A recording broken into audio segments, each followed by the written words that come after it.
Ibadah kita pada saat ini diadakan atas nama Allah Bapa, Allah Anak, dan Allah Roh Kudus yang telah menciptakan langit dan bumi serta menyelamatkan kita di dalam Tuhan Yesus Kristus. Daripadanya lah damai sejahtera mengalir atas kita sekalian. Amin.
Sebelum kita merenungkan firman Tuhan, mari kita bersama-sama berdoa.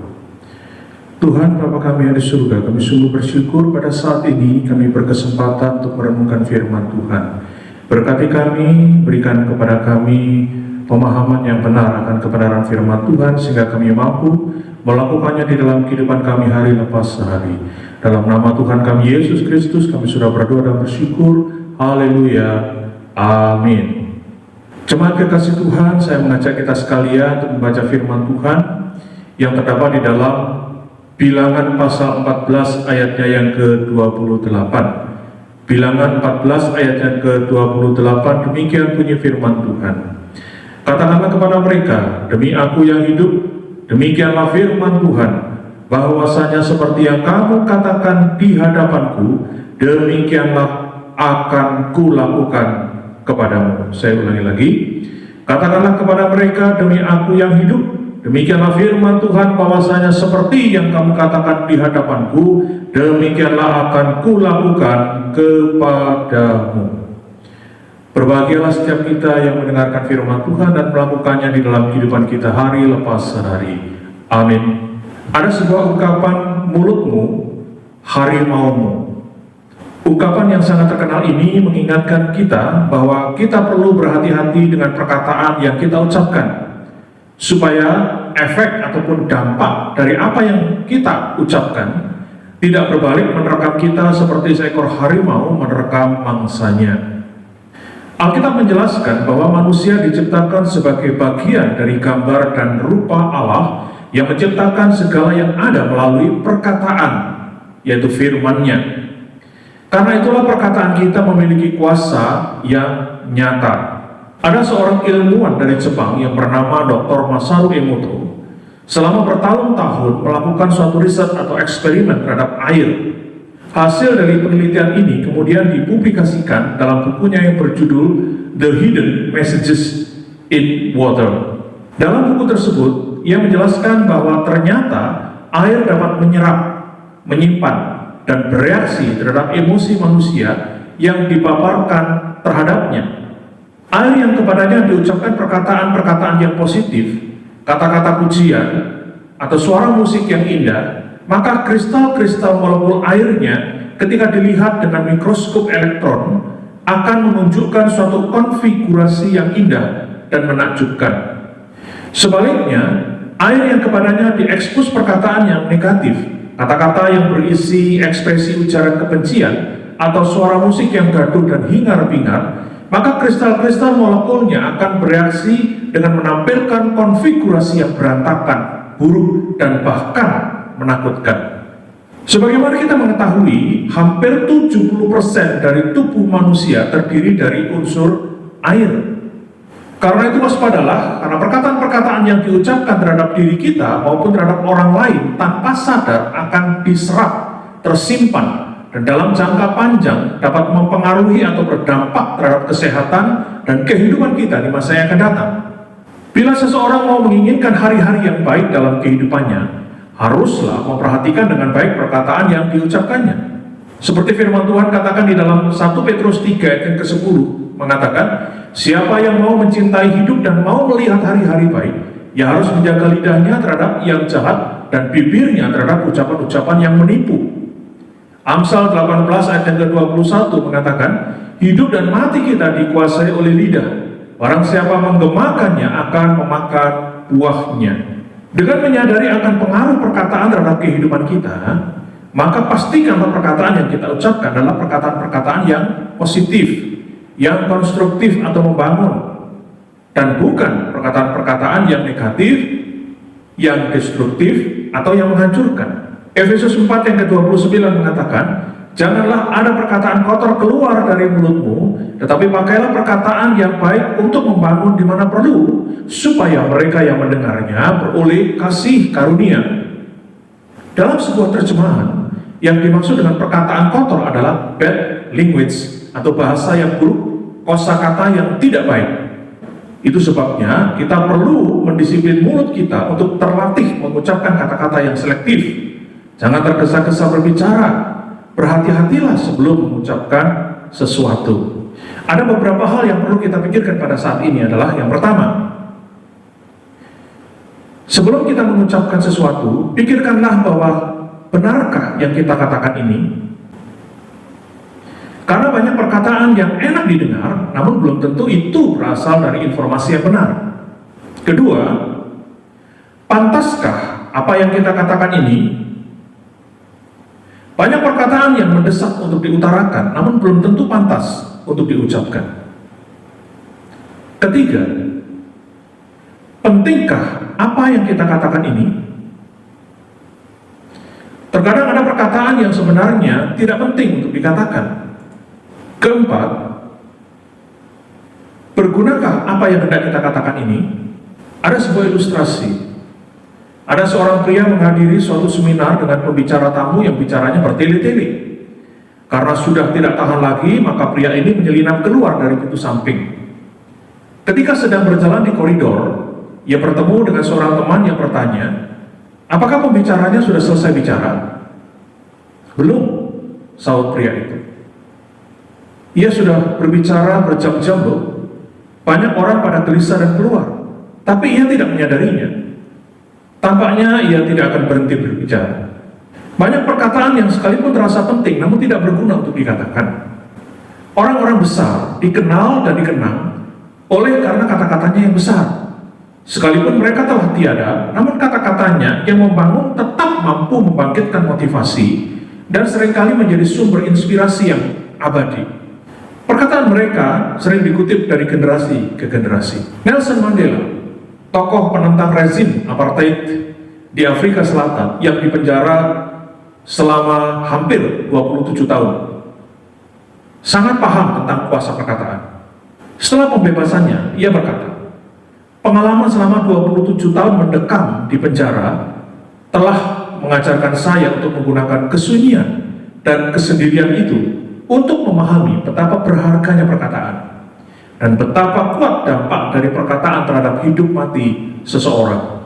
Mulailah membangun kebiasaan untuk memperkatakan perkataan yang positif, kritik yang membangun, teguran yang penuh kasih, dan nasihat yang membangkitkan semangat. Yesaya 50 ayat yang keempat mengatakan, Tuhan Allah telah memberikan kepadaku lidah seorang murid, supaya dengan perkataan aku dapat memberi semangat baru kepada orang yang letih lesu. Setiap pagi ia mempertajam pendengaranku untuk mendengar seperti seorang murid. Suatu kali Einstein diminta untuk menjadi pembicara utama dalam acara makan malam di Swarthmore College. Ketika tiba saatnya untuk berbicara, ia mengejutkan hadirin dengan berdiri. Ia mengatakan, maaf, tidak ada yang hendak saya sampaikan. Lalu ia duduk kembali. Beberapa detik kemudian ia berdiri lagi dan menambahkan, apabila ada hal yang ingin saya sampaikan, saya akan kembali dan menyampaikannya. 6 bulan kemudian ia menulis surat kepada pemimpin perguruan tersebut yang isinya, kini ada hal yang ingin saya sampaikan. Lalu diadakanlah sebuah acara makan malam dan ia menyampaikan pidatonya. Alkitab mengajarkan kepada kita bahwa orang yang baik mengeluarkan barang yang baik dari perbendaharaan hatinya yang baik, dan orang yang jahat mengeluarkan barang yang jahat dari perbendaharaan hatinya yang jahat, karena yang diucapkan mulutnya meluap dari hatinya. Lukas 6 ayat yang ke-45. Gemakanlah perkataan yang membangun setiap hari, agar kehidupan kita dan orang-orang di sekitar kita beroleh kasih karunia. Bila perkataan kita penuhi dengan pujian, maka tidak ada lagi tempat untuk keluhan dan cacian. Alkitab berkata, dengan lidah kita memuji Tuhan Bapa kita, dan dengan lidah kita mengutuk manusia yang diciptakan menurut rupa Allah. Dari mulut yang satu keluar berkat dan kutuk. Hal ini, saudara-saudaraku, janganlah sampai terjadi atas diri kita. Adakah sumber yang memancarkan air tawar dan air pahit dari mata air yang sama? Saudara-saudaraku, adakah pohon ara dapat menghasilkan buah zaitun, dan adakah pohon anggur dapat menghasilkan buah ara? Demikian juga mata air asin tidak dapat mengeluarkan air tawar. Yakobus pasal yang ketiga ayat ke-9 sampai ayat yang ke-12. Pujian kepada Tuhan membuat kita dibanjiri rasa syukur, dan dengan demikian maka perkataan yang keluar dari mulut kita pastilah kata-kata yang memuliakan Tuhan, yang mengalirkan damai sejahtera, yang memberkati, dan yang membawa kehidupan bagi kita dan bagi orang-orang di sekitar kita.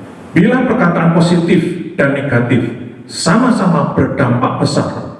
Bukankah sebaiknya kita memilih perkataan yang positif? Shalom sahabat GBI yang dikasih Tuhan. Banyak orang yang jatuh dalam dosa karena tidak mengendalikan lidahnya. Dosa karena lidah antara lain kata-kata yang kasar dan tidak ramah, memaki, memfitnah, bergosip, membual, dan lainnya. Karena itulah firman Tuhan mengingatkan kita, dengan lidah kita memuji Tuhan Bapa kita, dan dengan lidah kita mengutuk manusia yang diciptakan menurut rupa Allah, dari mulut yang satu keluar berkat dan kutuk. Hal ini saudara-saudaraku tidak boleh demikian terjadi. Marilah kita berhati-hati dengan ucapan kita, karena satu kalimat yang benar dapat membangun iman, memberi pengharapan dan cinta kasih. Tetapi satu kalimat yang tidak benar pula bisa menjatuhkan, melukai, merusak relasi dan keharmonisan. Mari ucapkan kata-kata yang membangun. Tuhan Yesus memberkati kita semua. Amin. Mari kita berdoa. Tuhan, kami sungguh bersyukur untuk firman-Mu boleh mengingatkan setiap kami supaya kami menjaga perkataan-perkataan kami. Ajar kami ya Tuhan, senantiasa memperkatakan firman Tuhan, sehingga itu dapat menguatkan kami dan juga menguatkan orang yang ada di sekitar kami. Perkataan-perkataan kami biarlah kami penuhi dengan pujian untuk kemuliaan bagi nama Tuhan, bukan keluhan dan cacian. Terima kasih untuk firman-Mu pada saat ini ya Tuhan, dan kami berdoa untuk jemaat Tuhan, biarlah mereka juga melakukan kebenaran firman Tuhan ini di dalam setiap langkah kehidupan mereka hari lepas hari. Kami mohon belas kasihan Tuhan, kiranya Tuhan juga memberikan kekuatan kesehatan kepada jemaat Tuhan, sehingga mereka dapat menjalani kehidupan hari lepas hari dengan kekuatan kesehatan yang daripada Tuhan. Demikian juga untuk pemerintahan kami ya Tuhan, kami terus berdoa, biarlah Tuhan memberikan hikmat bijaksana kepada para pemimpin kami, sehingga ya Tuhan mereka dapat memimpin rakyat Indonesia untuk mendapatkan kekuatan dan juga kesejahteraan. Demikian juga ya Tuhan kami berdoa biarlah pemerintahan kami dapat segera menyelesaikan akan masalah virus corona ini.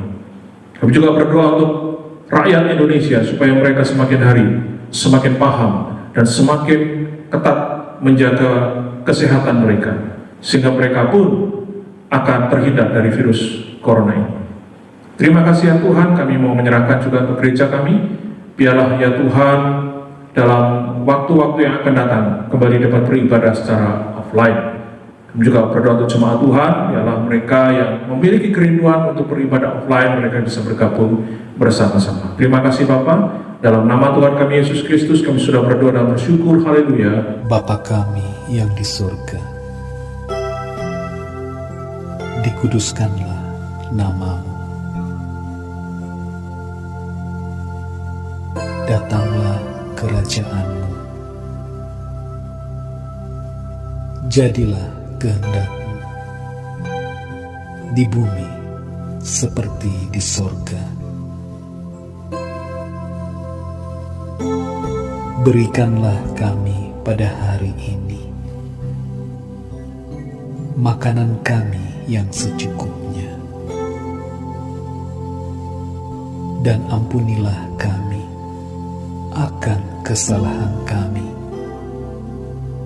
seperti kami juga mengampuni orang yang bersalah kepada kami. Dan janganlah membawa kami ke dalam pencobaan,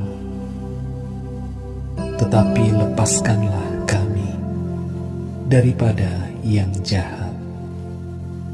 Karena Engkaulah yang empunya kerajaan dan kuasa dan kemuliaan sampai selama-lamanya. Amin. Sekarang Tuhan, kami minta turunkanlah berkat-Mu.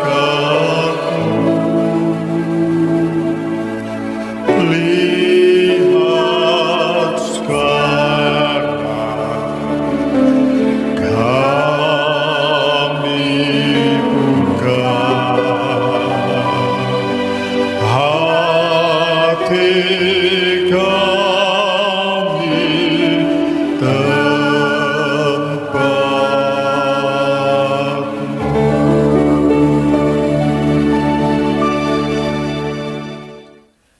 Saudara-saudaraku yang kekasih di dalam Tuhan, yang telah mengikuti ibadah ini, terimalah segala berkat, anugerah, kasih sayang, berkat kemurahan, kekuatan, kesehatan, kelimpahan dari Bapa yang di surga, kasih sayang Tuhan Yesus Kristus, serta persekutuan Roh Kudus, menyertai dan tinggal dalam kehidupan kita, rumah tangga kita, dalam aktivitas kita, dalam pelayanan kita, dalam segala apapun yang kita kerjakan, apapun yang kita buat, bersama dengan Tuhan Yesus Kristus, akan dibuatnya berhasil. Nama Yesus yang kita tinggikan. Di dalam nama Tuhan Yesus. Haleluya. Amin. Terima kasih.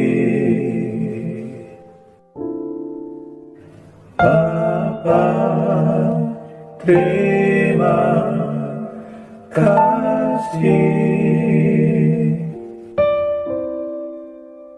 Bapa di dalam surga,